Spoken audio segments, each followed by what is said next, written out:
നമസ്കാരം. വളരെ വേദനാജനകമായ ഒരു വാർത്തയാണ് ഇപ്പോൾ വിയറ്റ്നാമിൽ നിന്നും വന്നുകൊണ്ടിരിക്കുന്നത്. സദേൺ വിയറ്റ്നാമിന്റെ സൈഡിൽ ഫുക്കോക് ഐലൻഡിന് സമീപത്തായി 32 ഇന്ത്യൻ യാത്രികരുമായി സഞ്ചരിച്ച ഒരു സ്പീഡ് ബോട്ട് അപകടത്തിൽപ്പെട്ടിരിക്കുകയാണ്.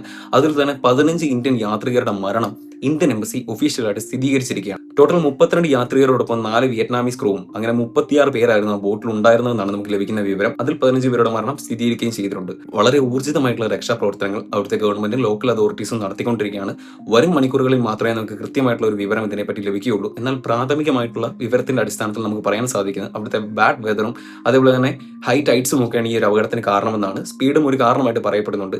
അതിവേഗം പോയ ബോട്ട് ഓവർ സ്റ്റിയർ ചെയ്യുകയും അത് തിരമാലയുടെ ശക്തിയിലും മലക്കം മറിയുകയും ചെയ്തു എന്നാണ് നിലവിൽ നമുക്ക് ലഭിക്കുന്ന പ്രാഥമികമായിട്ടുള്ള റിപ്പോർട്ട്. കൂടുതൽ ഇൻഫർമേഷൻസിനായിട്ട് നമുക്ക് വെയിറ്റ് ചെയ്യാം. അതേപോലെ മരണപ്പെട്ട ആളുകൾക്കും അപകടത്തിൽപ്പെട്ട ആളുകൾക്കുമായിട്ട് പ്രാർത്ഥിക്കുക എന്ന് മാത്രമേ പറയാനുള്ളൂ.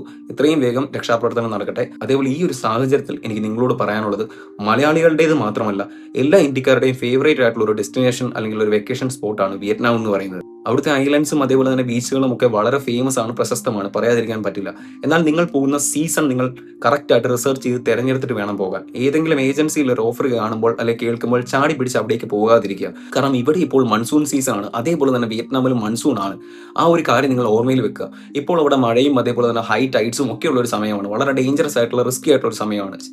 തിരകൾക്ക് അത്രയും ശക്തിയുണ്ട്. സോ ഈ ഒരു സാഹചര്യത്തിൽ അവിടേക്ക് പോകുമ്പോൾ ഒരുപാട് സേഫ്റ്റി മെഷേഴ്സ് നമ്മൾ എടുക്കേണ്ടതുണ്ട്, അല്ലെങ്കിൽ റിസ്കിനെ പറ്റി നമ്മൾ ചിന്തിക്കേണ്ടതുണ്ട്. ഇനി ഒരു പക്ഷേ പോവേണ്ടി വന്നാൽ പോലും ഇത്ര റിസ്കി ആയിട്ടുള്ള ആക്ടിവിറ്റീസ് സ്പോർട്സിൽ നിന്ന് ഒഴിവായി നിൽക്കാനുള്ള ഒരു ശ്രദ്ധയെങ്കിലും സാമാന്യ ബോധമെങ്കിലും നമ്മൾ എല്ലാവരും കാണിക്കേണ്ടതുണ്ട് എന്ന് കൂടി ഓർമ്മപ്പെടുത്തിക്കൊണ്ട് ഞാൻ ഈ വീഡിയോ അവസാനിപ്പിക്കുകയാണ്. കൂടുതൽ അപ്ഡേറ്റ്സിനായിട്ട് നമുക്ക് വെയിറ്റ് ചെയ്യാം. എല്ലാവരും ന്യൂസ് ചാനൽസ് ഫോളോ ചെയ്യുക. അപകടത്തിൽപ്പെട്ട ബാക്കിയുള്ളവരെല്ലാവരും തന്നെ സുരക്ഷിതമായി ജീവനോടെ തന്നെ വീണ്ടും നമ്മുടെ അരികിലേക്ക് എത്തട്ടെ എന്ന് പ്രാർത്ഥിച്ചുകൊണ്ട് വീഡിയോ അവസാനിപ്പിക്കുകയാണ്.